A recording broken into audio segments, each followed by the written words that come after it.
Hello Haydn, how you going? Good, thanks. How was your massage? It was fantastic. Excellent. What sort of stuff do you do? What do you do that makes you need massage? I'm a full-time sports coach and a martial arts instructor, and so yeah, over many years I've accumulated injuries and tightness in a number of areas. Very good. And how are we helping? Anything? Were we any good?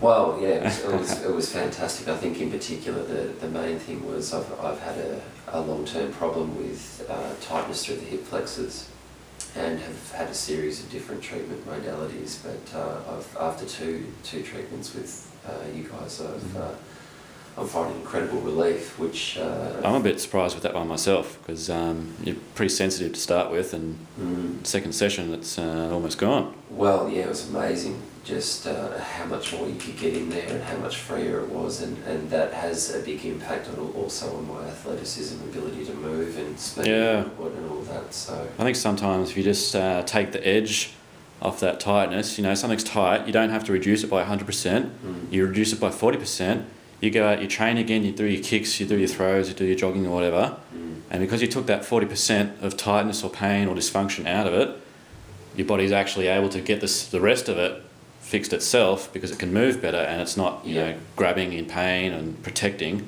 So I think that's probably why you're down to sort of 20% left over or something. And I think also that when my hips aren't as tight, or they've certainly been freer over this week of training that I've just done in Melbourne, other things don't get as tight because they're not having to compensate as much. So when my hips get locked up, I know that I have to move a lot more from my lower back, and I get much tighter in the calves and things like that. But overall, it's been really quite amazing. Yeah, that makes sense, because if you can't swing your hip flexors in, then you're going to have to compensate with your knee by flicking the knee out for your kicks and stuff instead. Exactly right, yeah. So just overcompensation with other body parts, which then tend to get sore, and it becomes an ongoing cycle of, you know, what's going to be really sore now, trying to keep up sort of thing. So yeah, I feel really good. I'll be able to go back to Sydney and get straight back into it. So excellent. Thank you very much. Thanks for sharing.